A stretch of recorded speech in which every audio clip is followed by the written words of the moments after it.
Oi, o Sem Censura está começando agora. No programa de hoje, vamos falar de resiliência. Toda pessoa capaz de transformar a energia de um problema numa solução criativa é um resiliente. Enfim, é a capacidade de dar a volta por cima, de fazer do limão a limonada. A psicoterapeuta Cláudia Ricken vai explicar para a gente como se dá esse processo de resiliência, uma trajetória que possui 4 fases: enfrentar, superar, se recuperar e, finalmente, prosperar fortalecido. Superação é a palavra preferida do treinador de cavalos Roberto Morgado. Ele perdeu a visão aos 15 anos, achou que a carreira tinha acabado e o tempo mostrou que não. Nós vamos esperar ele chegar para saber como é que ele deu a volta por cima. Vamos conhecer a história da bailarina Paula Pfister. Ela enfrentou a dependência química dos pais, foi criada pela avó e hoje é professora de balé clássico. Da infância pobre, passando pela adolescência com problemas de peso, Siluandra Sheffer enfrentou e venceu todas as adversidades. Tanto que se tornou Miss, está lançando um livro, Diário de uma Ex-Gordinha. Quando criança, o Otávio Júnior chegava a matar aula para ir para as bibliotecas. Em meio a tiroteios e confrontos que aconteciam no Complexo do Alemão, no Rio, Otávio lia e escrevia. Adulto, criou uma barracoteca e escreveu um livro, O Livreiro do Alemão. A gente vai conhecer o Livreiro do Alemão hoje, aqui no Sem Censura. Para a realização desse programa, nós contamos com a participação de vocês, nossos debatedores fixos, por telefone, por fax, por e-mail e pelo Twitter. Vou começar falando com a Cláudia, exatamente para explicar para a gente o que é essa mágica, essa palavrinha, não é? Resiliência, que funciona e que faz as pessoas darem a volta por cima, né? Verdade. Que é isso. É isso. O primeiro prazer imenso estar aqui de novo. Que bom, pra gente também. Eu trouxe um livro para um desses colegas aqui, e a resiliência é um termo da física, não é? Que é essa capacidade elástica de um corpo, né? Você pega a esponja, faz assim, segura ela, quando você solta, ela volta, né? Tem gente que é que nem esponja, né? Volta. Respira que é grátis, encontra outros caminhos e volta. E tem gente que é que nem lata, né? É um corpo que não tem resiliência, se amassa, ele fica. Então, as dificuldades da vida são um convite a gente parar de se desenvolver, estancar e ficar na dor, ou ficar no silêncio, ou ficar com a dificuldade secreta, né? Ou também dar atenção demais ao lado ruim do acontecimento, que aconteceu em New Orleans com Katrina.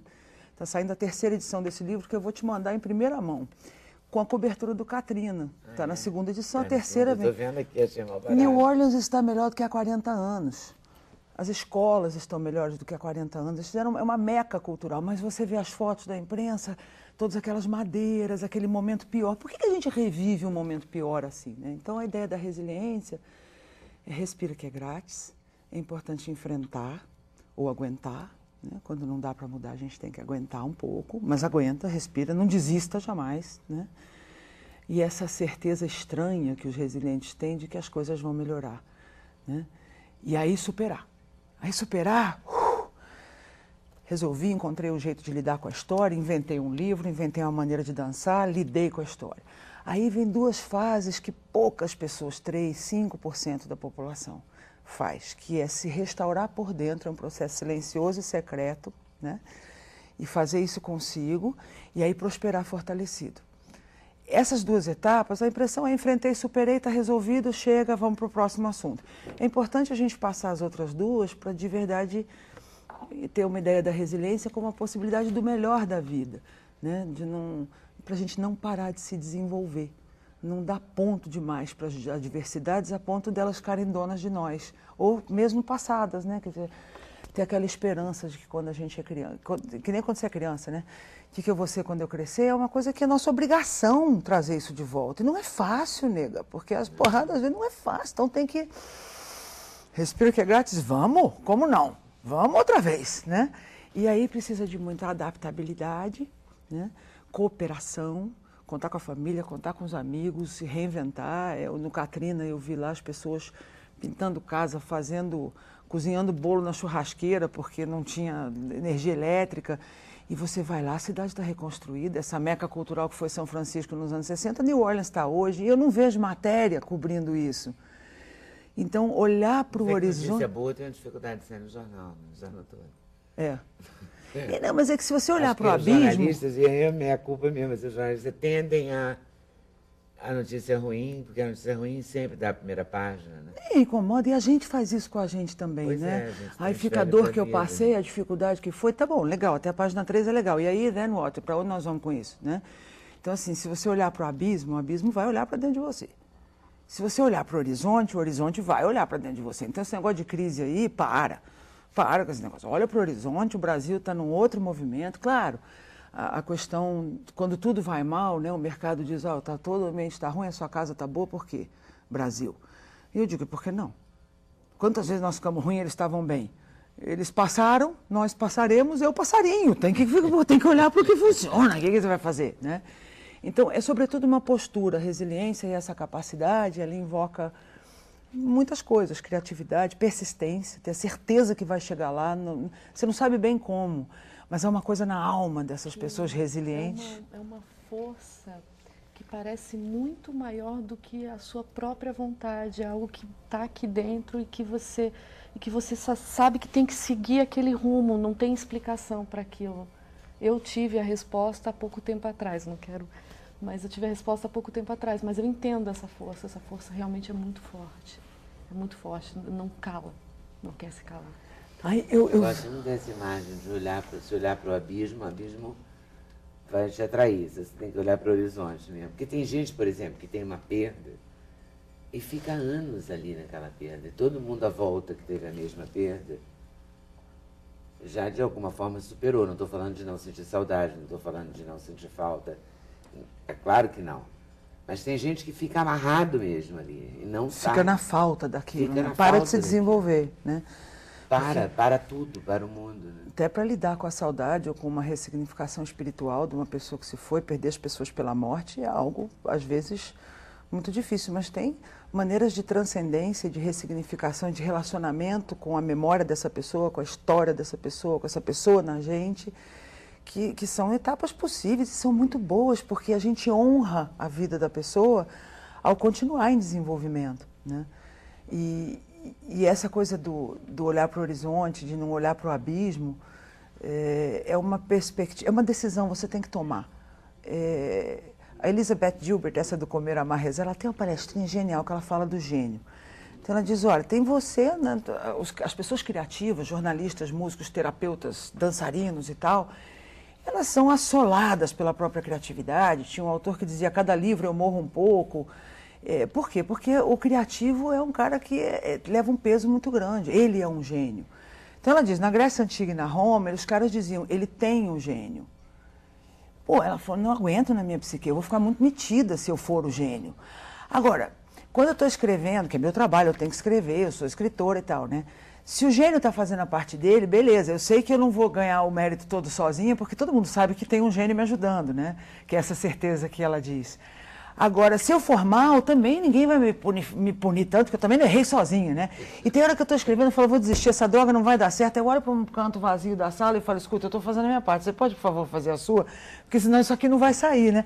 Então, essa ideia que a gente pode chamar, esse glimpse, esse lampejo de divindade, para uma bailarina, tem hora que ela diz, todo mundo fala olé, olé, que é o Alá, Alá, que foi se transmutando do Deus, né? A divindade, esse aquele glimpse, quando você vê que é uma coisa além da pessoa. Só que ela vai para casa, o que ela faz com ela na manhã seguinte? Porque ela não está mais com a divindade o tempo inteiro. Essa reconciliação e essa coragem de show up outra vez, de você aparecer de novo, ainda que você não esteja com toda a divindade. Mas faz a tua parte, persiste, continua, porque a hora vem essa certeza que é um negócio que é mais que a gente, né? Ainda que eu só tenho que fazer a minha parte, eu tenho que comparecer e fazer a minha parte. E não desistir dela de jeito nenhum, porque de repente aparece de novo e olé, estamos lá outra vez, né? De vez em quando dá uma recaída, né? Uma vontade de querer parar. E aí tem que buscar por onde para poder continuar crescendo. Aparece, dança, escreve mais uma página, faz mais uma entrevista. Se teu trabalho é apertar o torno, aperta mais um torno. Talvez o grande significado não esteja o tempo inteiro. Então essa reconciliação com a nossa condição humana terráquea, ela é importante. Mas o gênio, que nós não somos, mas que talvez nós tenhamos, ele se aproxima se você tem esse topete. Dança, vai ser só você dançando no solo. Né? Mas, de repente, não vai ser só você dançando no solo. Aquela hora que a multidão faz, uau, ela transcendeu, essa dança está além, que a gente sente isso, né? Acho que a resiliência ajuda a gente a ter esse significado Mas com as você acha coisas. que todo mundo é capaz de ser resiliente? De ser resiliente, com certeza. As crianças mostram muito isso. E nós passamos nos últimos 100 anos situações adversas terríveis, 2 grandes guerras que acabaram com o mundo, reconstruímos tudo. Nós estamos mais resilientes, com mais capacidade de nos refazer, apenas teimando um pouco em não deixar a autenticidade individual acontecer, o sistemão, né? O sistemão financeiro, o sistemão político. Aí começam, queima a Alemanha, dá confusão aqui, mata um monte de gente, porque ninguém aguenta essa forçação de barra mais. Mas a nossa capacidade humana de ser resiliente é lindíssima. A gente se refaz, a gente reinventa, de repente a gente entende de outro jeito. É que nem a criança, né? Ela cai, levanta, e caiu, levanta, só isso. Levanta, olha para frente.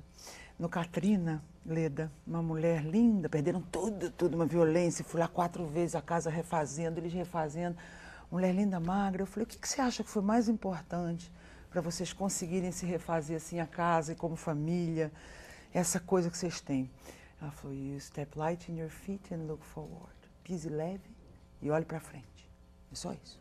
Pise leve e olhe para frente.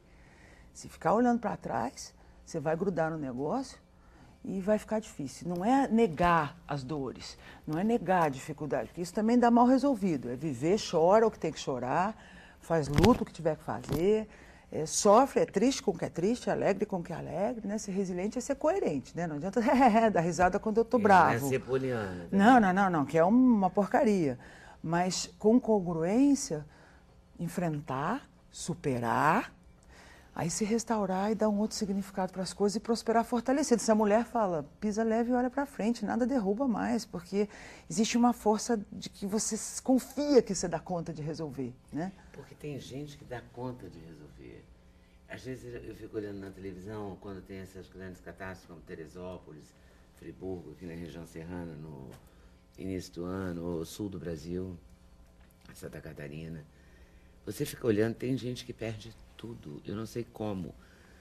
Né? A gente não pode, só olhando pela televisão, a gente se comove, mas a gente não sabe como é que a pessoa achou aquela força. Claro. Mas ela achou uma força para seguir em frente. Ela pisou leve e olhou para frente. Pisou, e a cooperação. Ela achou um caminho. E essa busca também, a gente tem que se empenhar, né? A gente tem que fazer a nossa parte. Porque não cai do céu também, e né? ter paciência, né? E ter a capacidade de perseverar, né? Tem que ter. Tem hora que a gente acha que o mundo caiu mesmo, né? Caiu. É que o mundo vai acabar na quarta-feira. Porque não dá. Aqui no Brasil, eu ocasionalmente estava lá quando isso aconteceu. Você e tenho foi, escritório, você eu tenho escritório em New Orleans, eu tenho uma vida lá, parcialmente com os negócios da Quantum e tal. Então aquilo para mim pegou muito fundo, porque era uma referência minha e tal, mamãe viveu, morreu por lá. Mas aqui também o que você vê, e depois que toda a imprensa sai, esses amigos brasileiros que passaram aqui o Rio de Janeiro, que passaram o Sul, sabem que a hora que silencia, mesmo quando você perde alguém que morreu, depois de uns meses você fala, legal, está rendendo muito isso aí, agora chega, a página virada e tal. E não é assim. Para a gente ser resiliente, realmente prosperar, fortalecer, tem que dar o tempo, viver e aí buscar ajuda. Na hora que baixa para todo mundo é que a gente mais precisa de ajuda. E esse pessoal sabe disso. Passou numa hora que ninguém mais está dando bola, eles continuaram precisando de ajuda para pintar, para limpar, para arrumar recurso. Então precisa persistir, precisa decidir ser um vencedor com relação a si mesmo, com relação a esperança, aquele olhar de esperança de quando a gente é criança. O que eu vou ser quando eu crescer? A gente pede isso nas porradas. Não pode. Isso tá bom. Doeu, vou aceitar, vou perdoar, vou chorar, vou até ficar com raiva, vou ficar bravo, faz parte, só não fica aí para sempre. Fica aí até a página 3. Depois, next, vamos para outra coisa. E aí, traz esse olhar de novo. Quando você acreditava na vida, por que não? Nós somos só um conjunto de possibilidades, a física quântica sabe que essa mesa não está nem aqui, então por que não inventar, né? Então, isso que você falou, precisa de decidir, precisa fazer a nossa parte, precisa ajudar, precisa tomar essa decisão e não abrir mão dela. Aconteça o que acontecer, eu vou me salvar, eu vou melhorar, eu vou chegar lá, eu vou amar, eu vou estar ligado ao melhor da vida, que são os sonhos originais. Não é a ilusão, mas sonhar, não deixa de sonhar não, isso é uma bobagem, a vida não vale a pena sem isso. Sem sonho fica muito chato. Né? Não fica? Como é que foi para você, Siluandra? Bem, para mim, o que ela falou, eu fico assim, sabe, com a cabecinha balançando, porque realmente tudo que ela fala faz pleno sentido. Eu poderia contar várias histórias em cima do que ela está falando e parece que está falando exatamente da minha vida. Porque quando a gente cresce em um lugar onde não há esperança, é muito triste. Você já é condicionado, parece que você vem de uma linha de produção onde você não tem direito de não ser aquilo que todo mundo é aonde você mora. Então, eu venho de uma família humilde, como a maioria dos brasileiros, né, isso é estatístico. Eu venho de uma família humilde, minha mãe é analfabeta, meu pai não tem um estudo suficiente, é alfabetizado, motorista de ônibus. Eu já catei batata podre, tomate podre para limpar, para dar para minha família comer. Os meus brinquedos eram um terreno baldio, onde eu pulava a janela e achava aquilo lindo, inúmeras possibilidades naquele terreno, porque eu via o gato andando, eu via a loucinha, lixo, via as abóboras crescendo, o chuchu do vizinho vindo para o lado do meu terreno, eu adorava aquilo porque eu podia pegar para minha mãe. E aquilo, para mim, era alegria, era festa, porque quando a gente também vive numa situação onde a gente não tem como comparar, porque tem aquele ditado, a grama do vizinho é sempre mais verdinha, né? Eu não tinha a grama do vizinho. Então, de alguma maneira, também não foi ruim, porque eu vivi uma infância achando muito normal não ter nada, muito normal ajudar minha família, muito normal trabalhar. Então, eu comecei trabalhando muito cedo, entregando compras de supermercado, já fiz faxina, já fui babá, já vendi plano de saúde na rua e vendedora. Então, quando eu cheguei o tempo de ser vendedora, eu achei ótimo, né, gente? Eu vim do nada, gente, eu estou trabalhando num shopping, que maravilha! E fui trabalhar justo numa loja de balas. E assim, e a gente passava o dia inteiro. A foto está aqui. Essa é a loja de balas. O que deu você na loja de balas? Essa é a loja. Faz sentido. Não, está provando. Eu estou na loja de balas. Tá? Olha, ela abre a foto, Miller. Abre aí para mostrar, inclusive. Gente do céu, eu fico horrorizada com isso. Assim. Valeu. Gente. Tinha que engordar, né? Era assim, era uma mãozinha já direta ali, sabe, no cestinho de bala.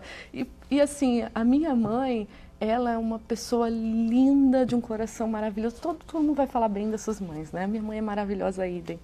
E o que acontece? Ela não tinha vaidade alguma. Eu cresci sem vaidade. Eu não sabia o que era usar um batom. Ela ensinou a higiene num total, mas não colocou pra gente nem distinguir quem é rico e quem é pobre. Aquele carro é bom, classe social, raça, ela nunca... Eu às vezes acho que eu cresci meio alienada, mas de uma maneira me salvou muito, porque eu vivi minha infância, eu vivi minha adolescência. Só que quando eu fui apresentada para o mundo, este é o mundo, esta é a Siluandra, eu levei um susto.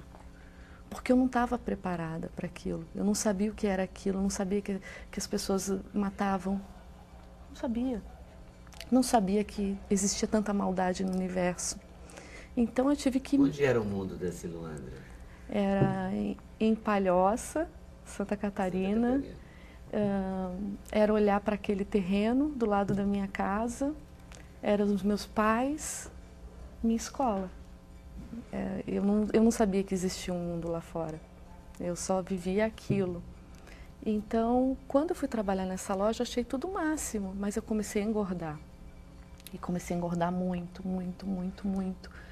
E quando eu mudei de loja, a gerente falou para mim, Siluandra, você só tem que soltar o cabelo e passar um batonzinho que vai ficar ótimo. Você pode trabalhar aqui com a gente. E todos sabiam que eu trabalhava para ajudar a minha família. Então, eu tive a possibilidade, só que começou todos os casos de humilhações, na verdade, começaram a partir daí, porque quanto mais eles me humilhavam, mais eu engordava.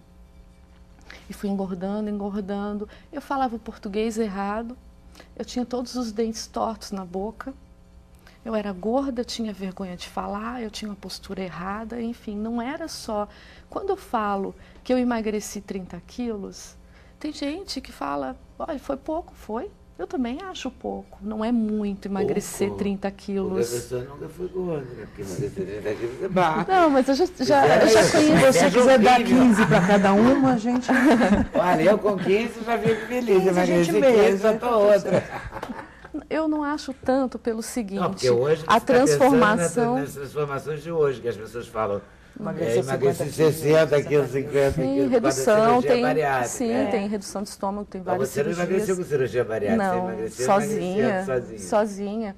E Conta até um não pouco acho muito. dessa fase gorda. As pessoas falavam, as outras vendedoras ou os clientes da loja? Quem humilhava mais? As outras vendedoras, a equipe de vendas, porque chegou uma hora que eu não usava mais a calça jeans da loja, feminina já não cabia mais, eu estava usando masculina reta, porque era muita coxa, muito quadril.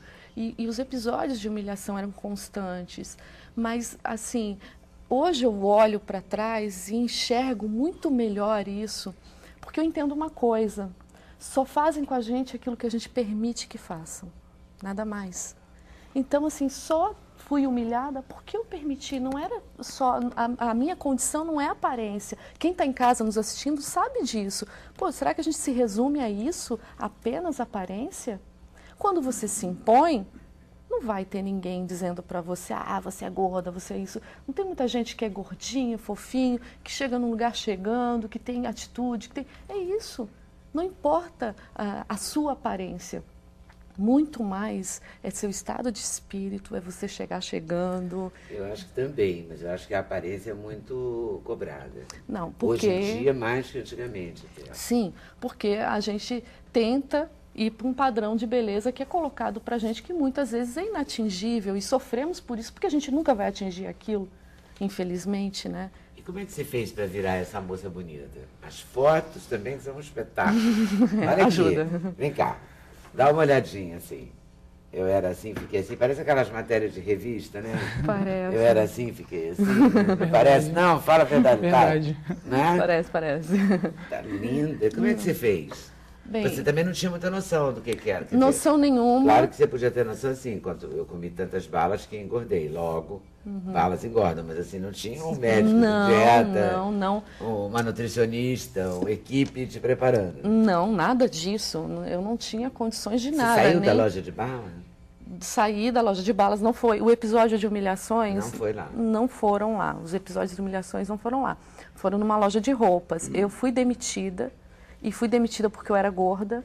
A gerente falou, olha, Siluandra, ser vendedora nada mais é do que vitrine de loja. E você não serve para ser vitrine de nada. Então, eu fui demitida pela minha aparência. Eu cheguei em casa, chorei muito mesmo. E eu me lembro que minha mãe estava na cozinha, eu falei para minha mãe assim, mãe, a partir de hoje eu vou ser tudo o que eu quiser, nunca mais eu vou servir de degrau para ninguém, eu vou emagrecer. Eu não sabia como, eu não tinha noção assim, de como eu ia começar isso, eu só sabia que tinha essa força que era tão forte dentro de mim, que me guiava e que não era do meu berço, não era da minha cultura, não era porque minha mãe disse que eu tinha que ser, não era porque uma amiga disse que eu tinha que emagrecer, não era nada disso, era uma coisa muito mais forte, que não havia explicação e que eu sofria por não ter explicação também. E nesse dia, eu costumo falar até nas minhas palestras o seguinte, é mais ou menos assim, você chega no final de uma rua, você é obrigada a virar, ou à direita ou à esquerda. Assim é a nossa vida. Então, quando você chega no final da rua, você decidiu para onde vai virar, é mais ou menos o que eu fiz para mim. Eu sabia que qualquer uma das duas opções que eu aceitasse para mim, eu ia chorar. Eu ia chorar, sim. Tanto se eu quisesse continuar gorda, eu ia chorar, me lamentar, me fazer de vítima da sociedade, dos outros, botar a culpa em todo mundo e não ia fazer mais nada. Agora, quando eu decidi emagrecer, eu chorei um bocado, mas eu disse assim, olha, agora eu vou emagrecer. E aí você fez o quê, exatamente? Não vale aquela resposta clássica. Eu fechei a boca. Não, mentira. Primeiro eu comecei a reduzir, porque a gente não tinha como comprar pães em padaria. Então a minha mãe fazia aqueles pães italianos, e os pães italianos são uma coisa, né? E era muita massa. Então eu comia 3 fatias de pão, com margarina, o que tivesse em casa. Às vezes não tinha muita coisa, geralmente era margarina. E eu comecei a diminuir para 2, para 1, e fui muito devagar, Tanto é que eu levei 4 anos, né? Não foram 4 dias, 4 meses, como tem muita gente que quer emagrecer para ir num casamento. Não existe, você tem que emagrecer para a sua vida, para a sua saúde. Né? Para você se sentir bem, não para agradar a alguém. Pois é, Senão todo mundo usa certo. desculpa, eu só vou na academia se tiver alguém para me acompanhar. Poxa, então você não vai nunca, querida, porque se depender sua vontade de outra pessoa, não, tem que vir de você. Aí vem sua força, aí você mostra para que veio o mundo, porque é muito triste você só ser mais um, muito triste. Eu acho o seguinte, que se você sai de casa, nem que seja para fazer uma faxina, você tem que ser o melhor no que você faz. Não adianta você sair de casa para ser só mais um, para comer um pedacinho de carne, chegar em casa, dormir, e o que você ensinou, o que você levou para o próximo, o que você vai falar para os seus filhos, qual a lição que você vai trazer para eles.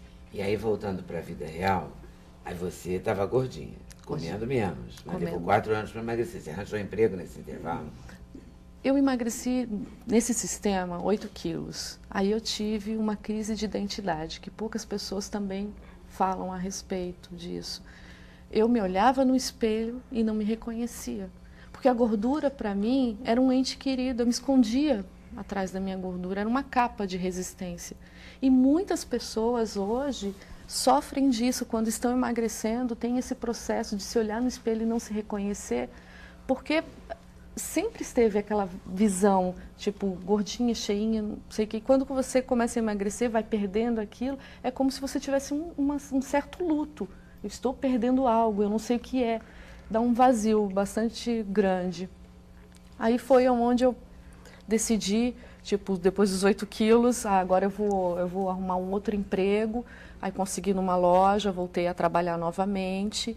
E nesse meio tempo eu comecei a fazer uma dietinha da sopa, que na época era muito moda, mas eu não tinha todos os ingredientes. Então eu fazia com o que tinha em casa. Se tinha chuchu, era com chuchu. Se tinha abobrinha, era com abobrinha. Então a gente inventava a sopa, aquela dieta bonita da sopa.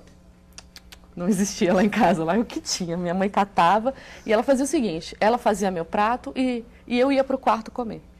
Ela fazia meu prato e eu estava sentadinha na minha cama, ela levava a porção certa, porque muitas vezes eu sentei à mesa com a minha família e eu via eles comendo e eu não podia comer. E eu chorava, e minha mãe também. Então a gente decidiu, para o nosso bem, para a gente não ficar tão mal, que eu comeria no quarto. E foi assim durante muito e muito tempo. Era o jeito, assim, tipo, que os olhos não veem, o coração não sente, né? Então foi mais ou menos por aí. E aí foi uma sucessão de quê? De empregos, Bem, a força continuava agindo dentro de mim. Eu tinha um sonho que eu escondia e eu não falava para ninguém porque eu tinha medo que as pessoas ficassem rindo e realmente riam quando eu tentava expor esse meu sonho, que era ser Miss. Bem, por onde começar? Porque era tanta coisa para arrumar, era cabelo, era dente, nossa, era muita coisa. E eu fui, depois dos 8 quilos, eu achei que já estava ótima, né? Eu achei linda. Aí eu fui participar de um concurso onde, na seletiva, eu fui a única pessoa que ele não deixou nem participar da seletiva. Assim, ele me tirou. Assim, você tem que voltar mais magra, você está muito gorda para participar de um concurso desse. E minha mãe estava junto. Foi a primeira e a última vez que ela foi. Porque ela, minha filha, eu não vou com você nos concursos para você ficar sendo humilhada dessa maneira. Então, esquece. E eu dentro de mim, não. Eu não vou esquecer. Alguma coisa me diz que eu tenho que fazer isso. Voltou para outro concurso? Aí emagreci mais um tanto. Voltei. Ganhei alguns pequenos, assim, terceiros lugares, segundos, assim, nada muito significante. Mas o grande dia, que é o mais engraçado, que eu fecho os olhos, o cheiro, eu sinto, eu vejo, a sensação é a mesma. É como se eu estivesse fazendo uma regressão. Eu peguei, fui na casa de uma amiga, inclusive ela está aí no camarim esperando. Eu pedi um vestido emprestado. Assim, Lili, me empresta um vestido. Ela trouxe um vestido de veludo preto, com uma fenda enorme na frente. E eu pedi para outra amiga um sapato, um escarpão emprestado, que o meu pé é 36, era 37, saia do pé. Fui numa amiga, outra amiga minha, cabelo fiado. Amiga, faz um cabelão, mete uns bobs, põe a touca. Aí, e começou a chover. E eu peguei um ônibus. E fui até o concurso. Quando cheguei, assim, vestida assim, tá? Aí, sombrinha, toda com a fenda e tudo no ônibus, tá? Quando eu cheguei lá no concurso, o organizador do Miss Santa Catarina olhou para mim assim, o que tu tá fazendo aqui? Aí eu assim, poxa, deixa eu participar, pô, tá chovendo, tá caindo Motorola fora, não veio ninguém me ver, não veio pai, mãe, periquito, namorado, ninguém acreditava no meu sonho. E eu não os culpo, porque realmente era uma coisa muito louca, querer, depois de ser gorda, toda estranha, querer ser Miss, né? Então ninguém já me acompanhava há muito tempo, eu fazia tudo sozinha. E ele queria, porque queria me tirar desse concurso. Aí eu implorei, assim, poxa, deixa eu participar, tá chovendo lá fora, como é que eu vou para casa agora? Deixa. E foi o que aconteceu. Eu participei do concurso, quando chegou na hora de falarem o resultado, eu estava sentada na coxia e eu achava incrível estar lá. Para mim, estar lá já era a coisa mais divina que eu poderia... A experiência de estar lá... O cabelo estava péssimo, deram um jeito? Bem, estava com uns bobs, porque assim. Com os bobs e a chuva, né? Não estava muito legal, não. As fotos... Mas tu ganhou o concurso? E ganhei. E agora, a vencedora, Siluandra Schaeffer. Eu, quê? É comigo. Saí correndo que nem uma maluca, como toda Miss, dando tchauzinho, segurando a coroa e chorando. Aí atravessei a rua, peguei chuva novamente, liguei pra minha mãe, você nem sabe o que tá falando, com a Miss. Ela, para, Silu, você tá de trote comigo? Eu disse, não, mami, eu ganhei o concurso. E assim... Foi Miss Palhoça? 2000, 2002 em Dayal e 2004 Palhoça novamente. E quinto lugar no Miss Santa Catarina. Porque eu não tenho altura, que eu acho que se eu tivesse assim, pelo menos uns 10 centímetros a mais, Miss Brasil.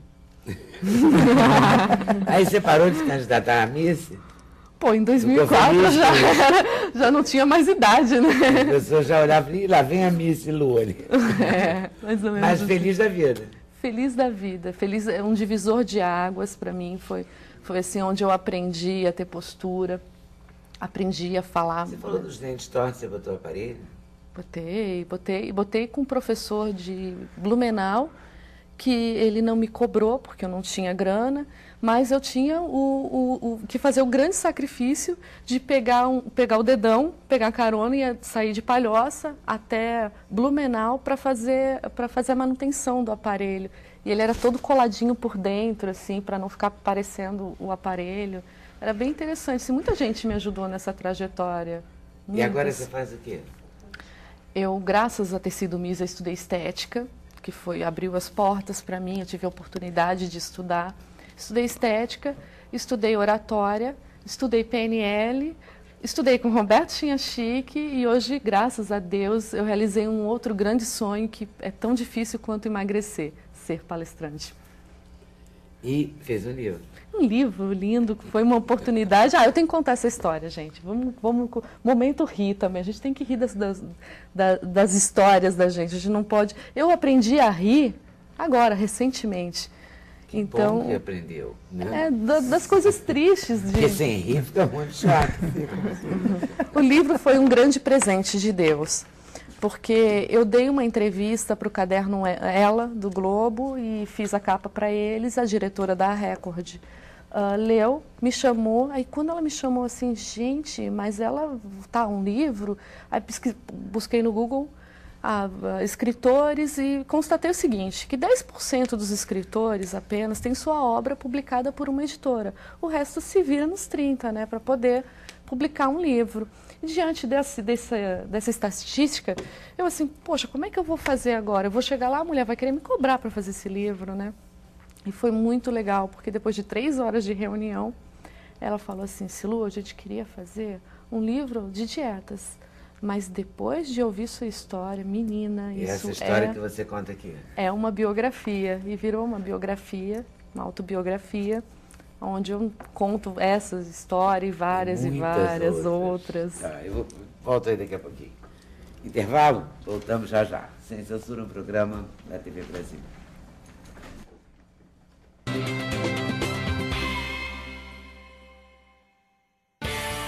O endereço eletrônico do Sem Censura é www.tvbrasil.org.br/sem censura. Para participar do programa, o e-mail é semcensura@tvbrasil.org.br. No Twitter, acesse twitter.com/scensura. Telefone 0 operadora 21 2283 3000. Fax 0 operadora 21 2232 3271.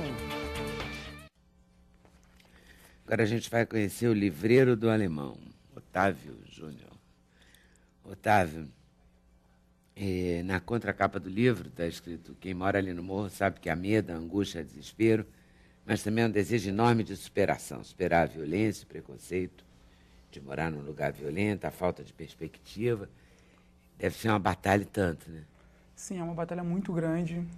Viver numa comunidade estigmatizada pela questão da violência do passado. Confesso a você que eu tive vários momentos de preconceito, né, por pessoas e de querer ser escritor. Imagina, um menino pobre, morador de uma comunidade, uma das mais violentas até então do Rio de Janeiro, querer ser escritor. Eu ouvi vários discursos antes desestimulantes. Pô, os meus amigos de futebol falavam: pô, cara, tu quer ser escritor mesmo, de verdade? Quero ser escritor, é meu sonho. E lutei muito para realizar o sonho, né, de publicar o meu primeiro livreto, que eu publiquei em 2003, e o segundo em 2005. Foram os passaportes para participar dos eventos literários, para participar das palestras em escolas. E nesse momento nasceu o Programa Incentivo à Leitura Ler é 10, Leia Favela, que tem o objetivo de democratizar o acesso à leitura e à literatura nas comunidades, ali do Complexo da Penha e Complexo Alemão. E como é que se dá isso na prática? Você conseguiu fazer uma biblioteca? Então, hoje nós temos uma barracoteca. Barracoteca. Barracoteca que se chama Hans Christian Andersen, que homenageia o grande escritor dinamarquês, um dos percussores da literatura infanto-juvenil, porque ele tem uma história de superação também muito grande. Qual é? Ele teve dificuldades? Muitas dificuldades. A história dele. Até olha que maluquice, conheço até um prêmio que existe de literatura. Literatura infanto-juvenil. Que é chiquérrimo. A Maria Machado ganhou esse prêmio. Lígia Bojunga. Então, o pai dele era sapateiro, em Copenhague. Ele era um menino pobre, também teve várias dificuldades de estudo, de estudar. Pai doente, e ele tinha que ir para a escola, E foi superando as dificuldades e se tornou escritor, né? Ele começou com teatro, eu também comecei no teatro, né? Então, são trajetórias parecidíssimas.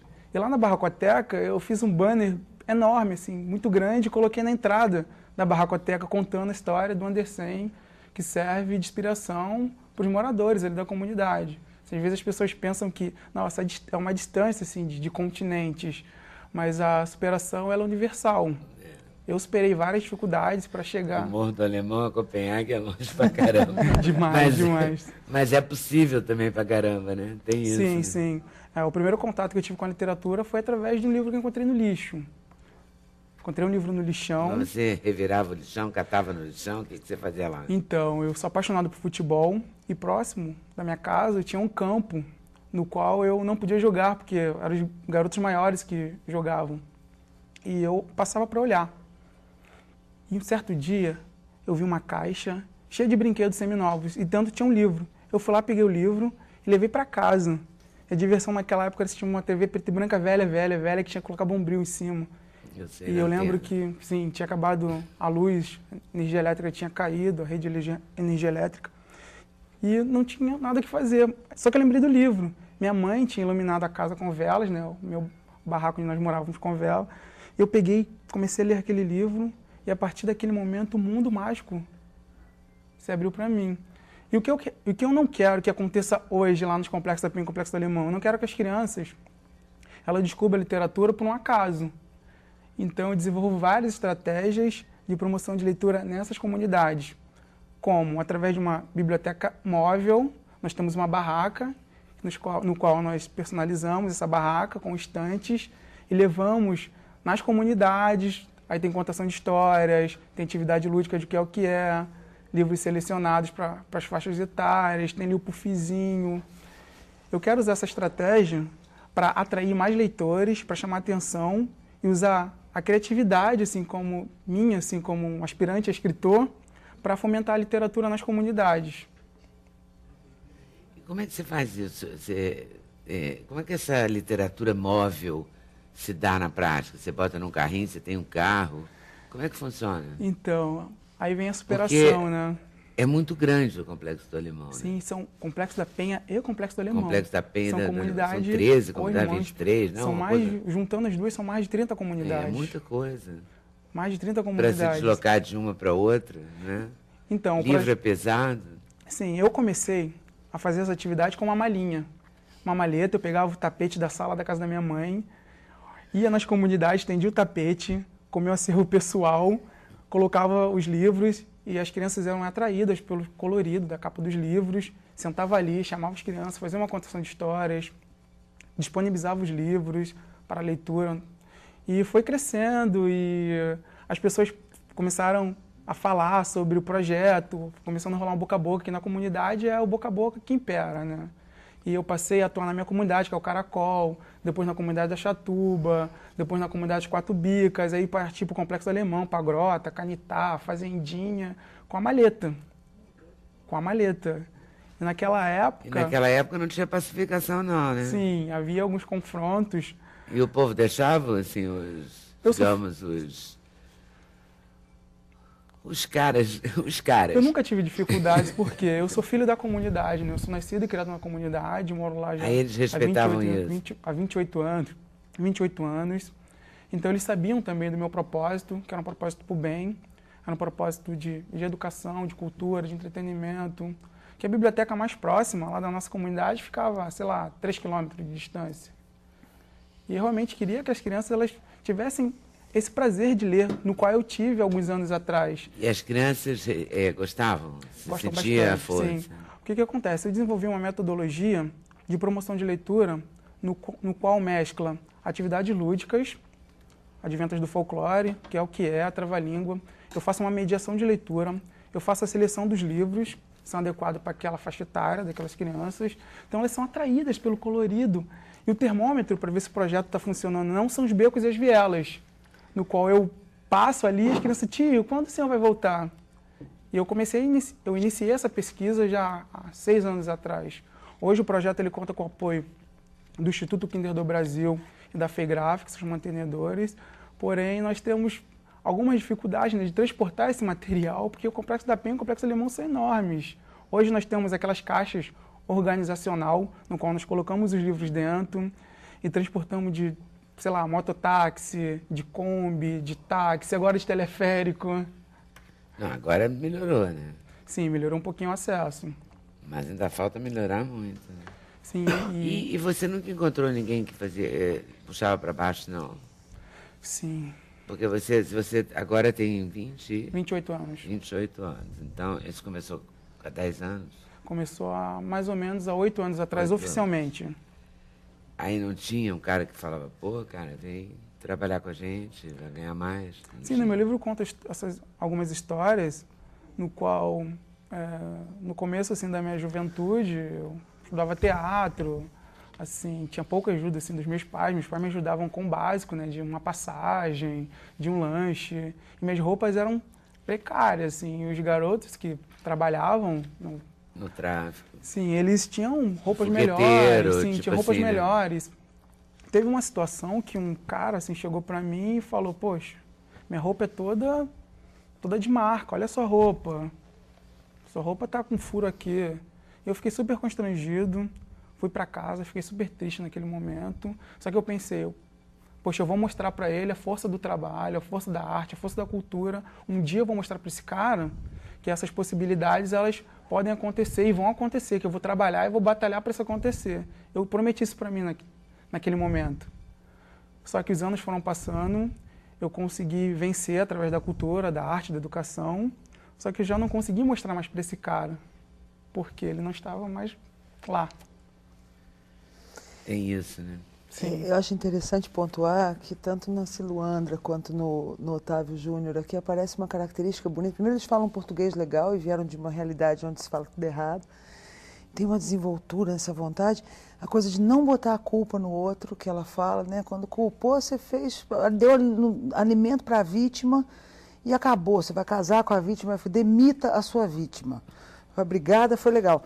E acho que além de não se vitimar, essa inspiração, como eles veem a oportunidade, né?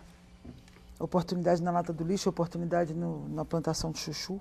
Isso é da gente, isso não é da vida, isso é como a gente reage. Isso é de cada um mesmo. Sim. Eu tenho uma Pessoal intransferível. Tua mãe fazia o quê, Otávio? Minha mãe é dona de casa, agora ela trabalha num prédio, faxineiro, meu pai é pedreiro.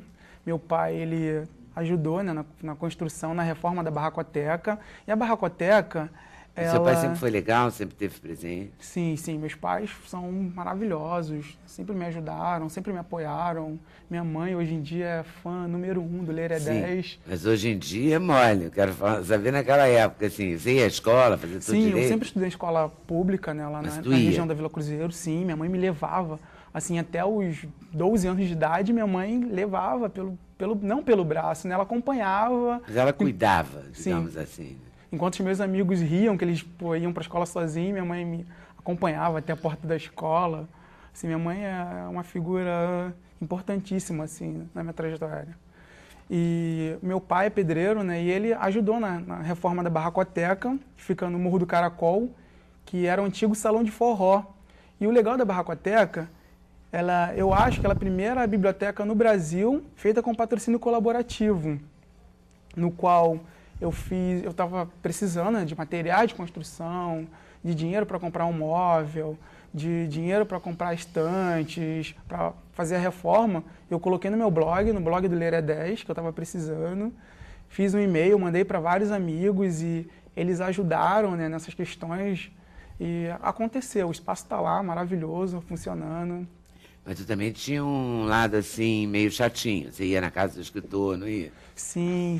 Pegou no pé de alguém, fala a verdade. Bom, eu mandava carta, né, para os autores.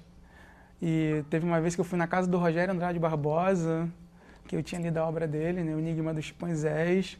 Eu queria, na verdade, ser uma pessoa que me orientasse, né? Porque, imagina, um rapaz morando numa comunidade, querer ser escritor com poucas referências de como funciona o mercado editorial. E o mercado editorial brasileiro é um pouco complicado, né? É um dos maiores do mundo, porém um pouco complicado. Então eu queria referências. E eu confesso que eu tive uma trajetória solitária. Que com os meus amigos eu conversava sobre futebol, conversava sobre as brincadeiras tradicionais das comunidades, bola de gude, pipa, peão, porém não podia conversar sobre literatura. E hoje eu quero mudar essa realidade. Eu quero que as crianças nas comunidades elas conversem sobre literatura, elas debatam sobre literatura.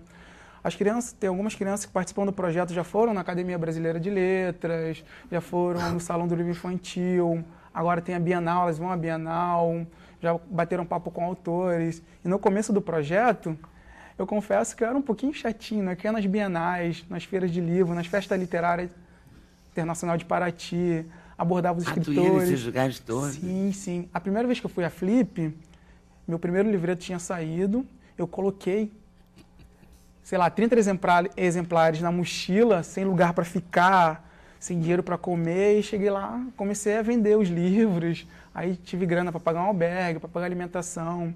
Primeira vez também que eu fui a São Paulo, nossa, eu fui com R$100, assim, isso há, 7 anos atrás, fui com R$100 no bolso para participar de uma feira de livros. Cheguei lá também, eu consegui apoios. Eu luto pelos meus sonhos, eu luto pelos meus ideais. E quero que as crianças... A gente está vendo isso na prática. E, fazer esse trabalho na comunidade... E aí, quando você ganhou o prêmio Faz a Diferença do Globo, ganhou agora também outra medalha no do dia? Sim, ganhei a medalha do dia, Orgulho do Rio. No primeiro prêmio, assim, você acreditava que ia ganhar? Não, confesso que foi surpresa, assim, para mim. Na verdade, sim, eu acredito... Estou falando do primeiro, porque o primeiro deve ter sido uma emoção... Todo prêmio é uma emoção, eu acho, né? Todo reconhecimento, qualquer aplauso, qualquer carinho, a gente fica feliz, claro. Mas o primeiro deve ter sido mais forte, né? Assim, muito forte. Porque ajudou você também a acreditar no seu sonho. Tu levou tua mãe na Levei minha entrega? Minha mãe foi comigo, minha mãe, minha irmã. Assim, nossa, assim, foi maravilhoso, porque eu olhava para minha mãe, assim, e via a alegria dela, assim, de ver que o filho está no caminho Lá do bem, ganhando tá ajudando outras aplaudidão, pessoas. né? Deve ser Sim, interessantíssimo. eu fiquei muito feliz naquele momento. Eu olhava para minha mãe e tinha uma sensação, assim, de alívio muito grande, assim, pela dificuldade, né, que nós passamos. E esse ano também nós fomos finalistas, né, do Prêmio de Cultura do Estado do Rio de Janeiro, na categoria Literatura. Infelizmente não vencemos, já fomos finalistas do Viva Leitura, que é o Oscar, né, de promoção de leitura do Brasil. Então estamos no caminho certo, né? Estamos no caminho certo. E quantos livros tem hoje a Barracoteca? Na Barracoteca tem mais de 1.200 livros. A Biblioteca Móvel tem 500 livros que circula ali na Penha, no Alemão. Então você tem a Barracoteca, que tem esse espaço. Temos a Barracoteca. E tem a Biblioteca Móvel. A Biblioteca Também Móvel. nós temos atividades na Casa dos Moradores. Sarau literário na Casa dos Moradores, saraus infantis para promover a literatura ali no entorno, né? A gente tem os anfitriões, abrem as suas casas, no qual nós fazemos as atividades, e eles convidam os moradores ali do entorno da casa para participar. E, poxa, tem casas que eu já participo 3 anos, 4 anos, 2 anos. E para você ter uma quem ideia... te dá os livros? Então, algumas editoras, autores, eu continuo fazendo corpo a corpo, né, nos eventos literários. E hoje eu quero, sei lá, quero fazer a festa literária do Complexo Alemão, festa literária do Vila Cruzeiro, Lê Pra Mim, do qual você participou, né? Quero fazer um Lê Pra Mim na comunidade, trazendo autores para ler, apresentadores. Do Auíla e da Sim, Soninha, sim. né? Na verdade, eu quero formar uma comunidade leitora. Esse é meu grande sonho, Quero ver ali o Complexo da Penha e o Complexo Alemão lendo. Vai conseguir, não vai, Cláudia? Vai, eu vou dar o livro que eu trouxe aqui para Poxa, Barracoteca. eu vou reservar Isso. pegar seus contatos, que eu também quero colaborar. Também quero participar dessa Barracoteca. E você, Paula, me conta dessa história. Então, eu sou bailarina, né? Agora não mais, eu só dou aula. Agora você é uma professora de sou uma balé. professora de balé clássico. Mas como é que você chegou a ser bailarina? Bom, bailarina é uma coisa que não existia na minha vida, não existia na comunidade onde eu vivia, né? Porque eu também venho de uma comunidade carente, sou moradora do Morro da Mangueira. E isso para mim era só um sonho que ficava da televisão para dentro da televisão. Acho que para fora dali não teria como isso existir. Mas só que tem a Vila Olímpica da Mangueira, onde tem várias atividades o dia inteiro. Então eu já estava chegando a uma idade, estava com 10 anos e não tinha nenhuma ocupação além da escola. E eu mesma cheguei para minha tia e falei: tia, me leva na Vila Olímpica, porque eu quero fazer alguma atividade extra. Porque fora isso, eu ia para a escola, aí minha tia de vez em quando vendia laranjinha no sinal, eu ia com ela, mas eu não queria isso, né? Ela foi comigo, chegando lá, a gente se informou de que tinha um projeto novo de dança, de balé, e que as inscrições estavam abertas. Eu olhei assim, eu falei: nossa, balé, aqui. Aí minha tia: você quer fazer? A gente se inscreve. Eu falei: quero fazer o teste. Fui com um shortinho, uma blusinha, né? Porque eu não sabia nem como é que era uma roupa de bailarina, não tinha, né? Fiz o teste e a professora falou: você tem muitas condições, você quer fazer? Eu falei: quero. Ela fez minha inscrição. Durante esse ano eram só 2 vezes na semana, porque éramos novas, né? E aproximando o final do ano, ela falou: vou te inscrever para fazer prova para o Teatro Municipal da escola. Eu falei: nossa, é comigo? Eu pensei que eu estava sonhando o tempo todo, né? E fiz a prova da Maria Olineva, fiz a prova, passei, eu e mais umas 3 meninas da comunidade. Daí entrei para a escola de dança. Com 16 anos, continuei na escola de dança e no projeto da Mangueira. E só a aula da Mangueira estava sendo pouco para poder suprir as necessidades, porque eu comecei tarde, comecei com 10 anos, né? Estava um pouco atrasada. Então a coordenadora de lá me colocou para fazer aula com uma turma mais adiantada à noite, no Cantagalo, que era em outra comunidade. Aí, aos 16 anos, o projeto tem um intercâmbio com a Alemanha, que foi uma escola onde essa coordenadora estudou. Veio uma professora de lá para escolher 2 meninas para ir estudar na Alemanha. E aí ela escolheu eu e mais uma menina da Mangueira. E eu não sabia falar alemão, não sabia falar inglês, só o português, e olhe lá. Fui para a Alemanha, fiquei 1 ano e meio, né, na Alemanha, estudando. Direto, 1 ano e meio? Não, eu voltava na férias de verão de lá. E quando eu retornei, eu me machuquei lá, né, então voltei parada, porque eu já estava há muito tempo machucada, meu joelho estava machucado ainda. E com aí deu aquela desestimulada, né? Será que é isso que eu quero? Poxa, estou machucada, aqui é mais difícil. E eu já estava com 18. Aí minha família também já não dava mais apoio, porque falava, você não vai conseguir trabalhar aqui assim, dessa forma, dançando.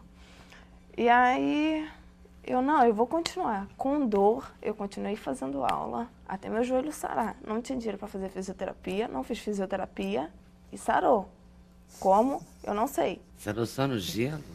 Só no gelo, e eu não sei. Eu sei que eu não sinto mais dor a primeira nenhuma. coisa mais... Não, o remédio mais barato para dor no joelho é gelo. E aí eu Esse tava... sarou? Sarou. Legal, Alisson. Ultimamente lá depois Você disso... chegou a voltar para a Alemanha? Não, ainda não. Fui para a França. Ah, não voltou para a Alemanha, mas foi para a França. Ah, bom, vamos lá. Aí... Tudo de novo, não falava francês, mas chegou ela lá.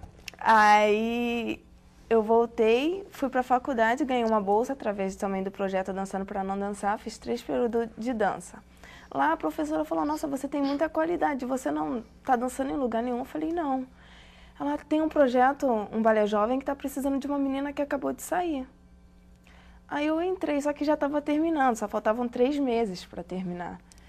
Quando terminou, eu falei, caramba, e agora? Vou ter aquele desespero de novo, o que eu vou fazer? Aí no último dia de inscrição, minha colega me ligou, a Débora está abrindo um projeto social de contemporâneo. A Débora Coker? Débora Coker. Hoje é o último dia das inscrições, vamos? Eu falei, bom, só tem um clássico.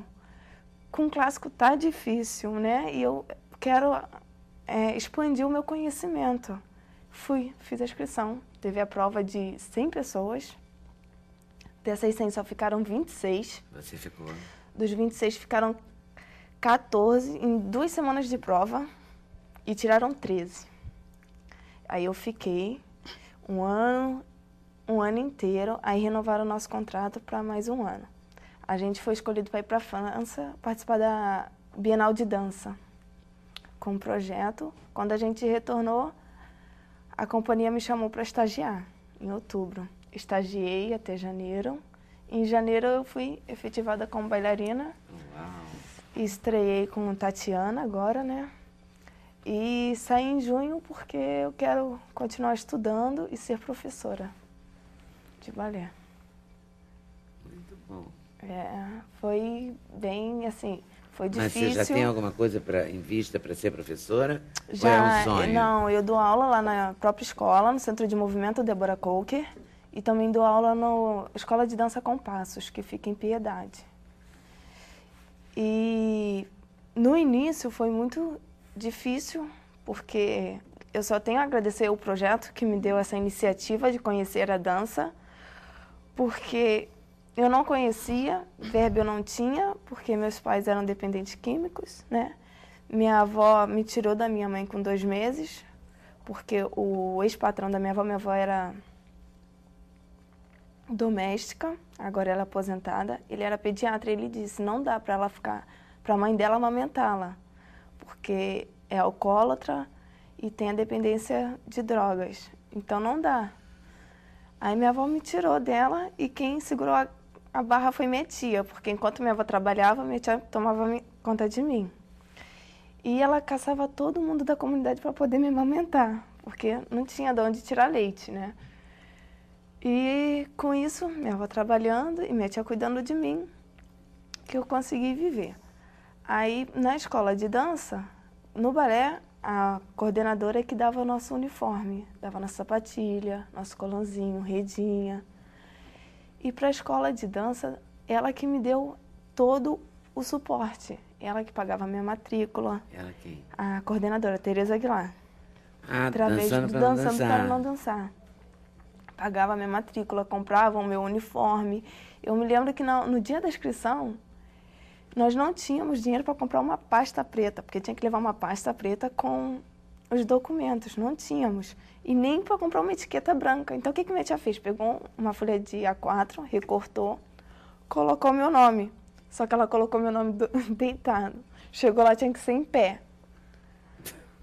E cadê que não tinha dinheiro para comprar outra pasta? Aí as outras mães juntaram dinheiro e compraram uma pasta para mim e a etiqueta para poder colocar. E durante todo esse tempo que eu fiquei na escola de dança, foi o projeto que me deu esse suporte de sapatilha, ou então os bailarinos do Teatro Municipal. Quando usavam sapatilha que não dava mais, eles juntavam e mandavam para o Teatro Municipal, meia calça, mandavam lá para o projeto, que aí repassavam para a gente. Veja como é importante esses projetos sociais. Então, o nosso colega falou a respeito disso e é isso que ele está fazendo pelo próximo.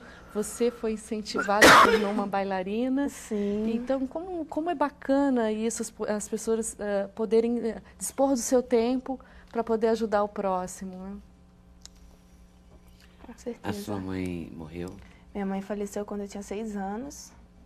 E meu pai, eu pouco convivi com ele, porque ele é preso, né, presidiário. E o tempo que ele saía, acho que ele não chegava a ficar nem um ano fora. Então, eu só ouvia 2 vezes assim. Acho que se eu convivi com ele, em média total, de 6 meses na minha vida, foi muito. Porque... Mas a sua avó foi Bárbara, sua avó é sua tia, né? minha avó e minha tia. Encontrou umas mulheres fortíssimas, né? Com certeza. A avó, a tia, a Tereza. E a Tereza. E a Débora. E a Débora que me deu e as mulheres que você vai dar aula agora. Não é? Oportunidade. Muito bom, Paula, muito bom. Intervalo, voltamos já já. Sem Censura, um programa da TV Brasil.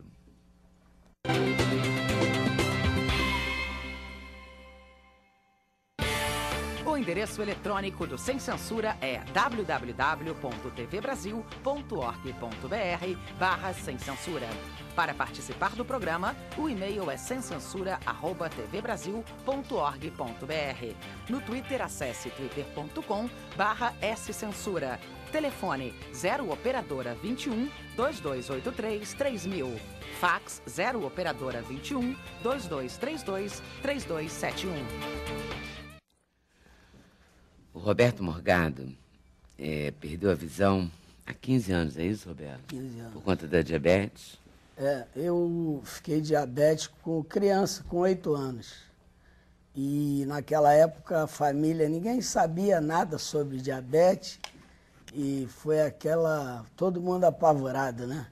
Se machucasse, ia perder o braço, machucasse o pé, cair o pé. Então a gente não tinha informação. E fui muito ajudado pelo Dr. Rogério de Oliveira, mas eu não controlei a diabetes como deveria. E por esse motivo, com 40 anos, eu perdi a visão. E aí lá se vão 15 anos. Lá se vão 15 anos. E você já era... Sua família tem uma tradição nessa área do turf, né? Turf, Você já era treinador de cavalos? Já. Eu era treinador desde 16 anos, 15 anos já era treinador, mas fiquei matriculado a partir de 84. Quer dizer, eu tinha 28 anos, 27 para 28 anos. Aí trabalhei esses anos, ganhei bastante corrida, mas, curiosamente, depois de eu perder a visão, eu tive mais oportunidades e consegui muito mais. É mesmo. É uma família inteira, estou lendo aqui, que o avô paterno, o espanhol Eulódio Morgado, foi vencedor da primeira edição do Grande Prêmio Brasil. Do Grande Prêmio Brasil, 1933. Treinador do Mossoró. Isso. Depois do pai, Roberto Luiz Morgado, venceu o Grande Prêmio em 72 com Fenomenal. Isso. O avô materno era o Gonçalino Feijó. Ele teve até no Sem Censura, na década de 80. Ganhou a prova mais badalada do turf nacional Como é que chamava? Pollux? Pollux. Pollux. E você quase ganhou o Grande Prêmio Brasil. Quase. No Por domingo. muito pouco, foi uma grande emoção, né? E perdeu por uma diferença pequena, cabeça, mas deu para torcer, né? Deu para... Com o Too Friendly. Too Friendly.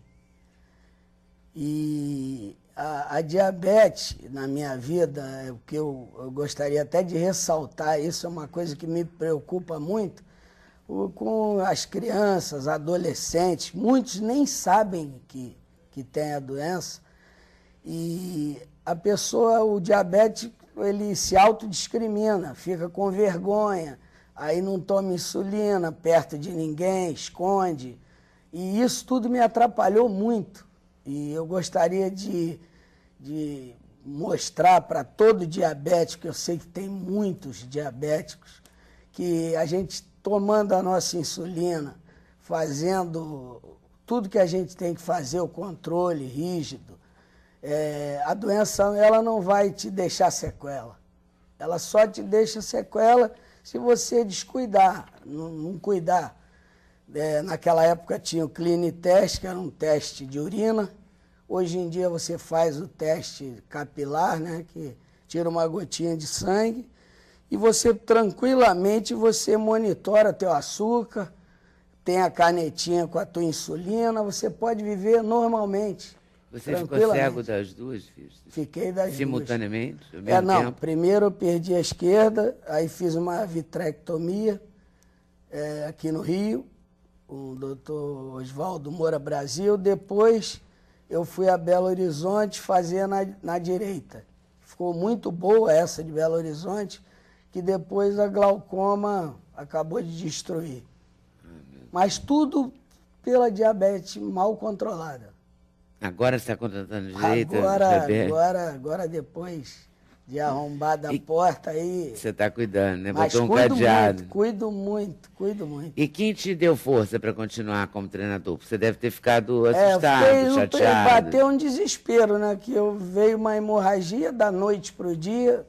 Eu assim, dormi e acordei com assim, uma manchinha preta na vista. Eu nem sabia o que era aquilo. Aí fui no oftalmologista, ele disse, isso é uma hemorragia e você vai ter que fazer uma angiografia. Aí fui no IBOL fazer, já estava com perigo, aí fiz laser, tratamento, mas de pouco adiantou, porque a diabetes não estava controlada como deveria. Aí depois eu comecei a controlar, fazer os exames periodicamente, 5, 6 vezes por dia, eu tiro uma gotinha de sangue e aí meço a glicemia. Conforme o que dá, eu tomo uma dose da insulina. E não tem jeito mesmo, assim? Não foi agora, reversível. Porque atingiu o nervo óptico e, como eu te falei, bateu o desespero, eu falei para minha filha que tinha 13 anos, meu filho 12 e o mais novo com 6 anos. Eu perdi tudo, quer dizer, e falei, como é que eu vou fazer para mim trabalhar? Mas eu tive uma força muito grande da minha família, que foi fundamental, e de muitos amigos e proprietários, donos de cavalo, que confiaram em mim. Foi muito importante para mim prosseguir. Falando até do estúdio, que lá no Jockey estúdio Brincadeira, estúdio Brocoió, estúdio Capitão, estúdio Lanavevá, Alvarenga, todos esses me deram muita força e oportunidade de trabalho. Aí eu pude mostrar o potencial mesmo sem estar enxergando e a ajuda do meu filho, que foi tudo. E ele te ajuda hoje? Ajuda. Hoje em dia eu passei mais para ele do que propriamente para mim, né? Porque, para surpresa minha, uma coisa que eu nunca imaginava na vida, quando eu fui em 2003 para Belo Horizonte, cuidar, porque não tinha centro de treinamento vago para mim trabalhar, então eu fui para Belo Horizonte, tinha o hipódromo de Serra Verde. E foi um ano maravilhoso, que eu ganhei vários grandes prêmios, chamei a atenção de outros proprietários que me entregaram o cavalo para cuidar. Então, de uma situação que estava sem horizonte, eu passei a melhorar sensivelmente as oportunidades, chegando a treinar para o Aras Santa Maria de Araras, que é um dos maiores aras do Brasil, dos mais importantes, e eu nunca imaginaria isso, principalmente depois de eu ter perdido a visão. E dá para você fazer o seu trabalho? Ah, dá. Eu agucei os outros sentidos, como o tato, a audição muito. O cavalo meu passa galopando, eu sei quem é quem. Eu mesmo me assustava depois, pela respiração, pelo compasso do galope. Você sabe qual é o cavalo? Eu sei porque, como eu já, no centro de treinamento, eu estou habituado no dia a dia com aqueles animais. Então, eles passam por mim, eu já sei qual era aquele cavalo, qual seria o outro. Um ou outro que não tem uma característica assim relevante, poderia me confundir, mas é muito difícil. Muito difícil. Muito difícil. E para examinar, olhar o boleto do cavalo, o joelho, o casco, eu tenho o tato fantástico para isso. Até coisas que as pessoas estavam olhando, eu chegava, botava a mão, falava, vê isso aqui, que esse cavalo está com um problema aqui na pele, não é nada ósseo, mas a gente vai ter que pelar, fazer um curativo, ele vai ficar bom. Caramba, dava até diagnóstico. Assim, eu senti muito que esses sentidos foram aguçando cada vez mais. E para minha surpresa, né, para a alegria dos meus familiares e dos meus amigos, eu tive bastante sucesso, ganhei bastante grande prêmio. No ano passado, esse animal, Too Friendly, ganhou a milha internacional, que era a prova mais importante na milha. E esse ano, ou seja, mais 800 metros, 2.400 metros, que é o Grande Prêmio Brasil, ele, por pouco, ele não venceu. Perdeu por detalhe, por pouca coisa. Então pode ganhar no próximo. Pode. Pode não, ele ficou inteiro depois. Pode não, vai ganhar. Da corrida. Porque o cavalo com a idade, ele vai diminuindo o potencial. Mas como ele é um cavalo bem poupado e correu poucas vezes, tem bastante vitórias, é um craque. O cavalo é um cavalo maravilhoso, em que o meu filho Roberto Morgado Neto, ele vai fazer 27 anos, ele é um treinador maravilhoso, é um orgulho para mim, né? Porque o pai sempre gosta de ter o filho, que o filho seja melhor, né? Claro. Eu acho que isso aí eu já consegui. Muito bom. Ganhou a nossa torcida aqui pro Too Friendly. É uma maneira de se reinventar também. Tô firme no Too Friendly. Agora, eu que não torcia por nenhum cavalo, vou torcer por ele. Tem o Cisne Branco também, que é invicto. Cisne Branco também é bom, então vou torcer pelos dois. Esse é maravilhoso. Vou torcer pelos dois agora. Vou ter que fazer outro intervalo, mas a gente volta já já. Sem Censura no programa da TV Brasil.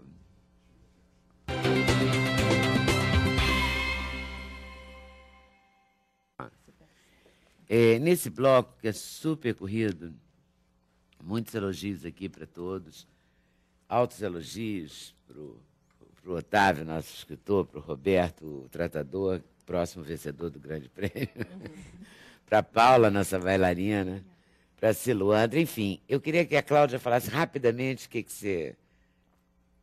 as suas observações finais. Assim. Eu gosto muito do jeito que você estimula, da força. Que essa gente temos a Universidade Quântica em São Paulo, os analistas quânticos lá, testemunhas de uma característica que é lidar com a vida como a vida lida com a gente. Se adaptar, encontrar o jeito de fazer e se encantar com a bobagem, né? Não deixa de se encantar com a bobagem, não é porque mudou de fase que você aí...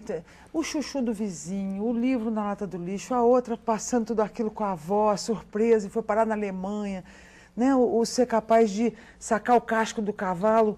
Todas as histórias que eles trazem, eu acho que conta um pouco assim, na hora que você está sozinho, e não é da boca para fora, não é para o outro ver, esse é o segredo. é da boca para dentro. Quando eu estou sozinho comigo, o que me vai por dentro? É o céu ou é o inferno? A gente pode pôr a culpa no namorado, no marido, não sei quem, não sei o quê. Mas quando a gente está pela gente mesmo, a gente nota que essa decisão, essa coisa da resiliência, e esse mundo, ele é, antes de tudo, um mundo de possibilidades, que é uma decisão da boca para dentro, ninguém precisa ver, você sabe qual que é a sua. Então tem que chamar esse encantamento, o brilho nos olhos, né, que aí faz sentido. Acho que essa gente está no lugar certo aqui, Leda. Tá mesmo, olha aqui. Vou encerrar aqui mostrando o antes e o depois da Ciluandra, para quem chegou atrasado, ó. Olha aqui, deixar um que recadinho gata que essa moça para todos vira, que essa moça virou o jogo e escreveu esse livro, que está nas melhores casas do ramo. Todas as livrarias do Brasil. Preciso deixar um recado. Dia 20 de agosto, nós teremos um encontro no Espaço Vida e Consciência do Luiz Gasparetto, que é uma palestra gratuita. Todo mundo que quiser ir pode aparecer lá, vai ter vários médicos, sorteio de tratamento. Tá certo. Levar 1 quilo de alimento não perecível. Queremos ajudar o próximo. O livreiro do Alemão, nosso Otávio Júnior, está aqui, ó, nas melhores casas do ramo. Sim, na melhor livraria do Brasil. Então. E futuramente na Espanha. Alô, que ele não é um qualquer. Resiliência da Cláudia Ricken, que já está partindo aí para... Terceira edição, é um Pra best-seller, terceira é Saraiva, e esse está doado para ele, porque o seu você já tem assinado. Tá certo, e vou doar esse aqui. Eu vou doar o meu também para ele. Mas esse o seu é meu, não vou doar esse não. Paula, parabéns. Obrigada. Boas obrigada a aulas. você. Roberto, muitos grandes prêmios. Cuida Deus dessa quiser. diabetes. Agora cuida, né? Foi muito, cuido muito. O que você... Não, estava te agradecendo. Imagina, não por tem essa nada que agradecer. A oportunidade. gente é que tem que agradecer as histórias de vocês e a alegria com que vocês vieram aqui e contaram pra gente. Esse programa é reprisado hoje às 1h30 da manhã. Espalha aí, tá? Para todo mundo que você conhecer. Obrigada a vocês por terem vindo, a vocês por estarem nos assistindo. Boa tarde, boa noite. Até amanhã, se Deus quiser, aqui na TV Brasil. Valeu!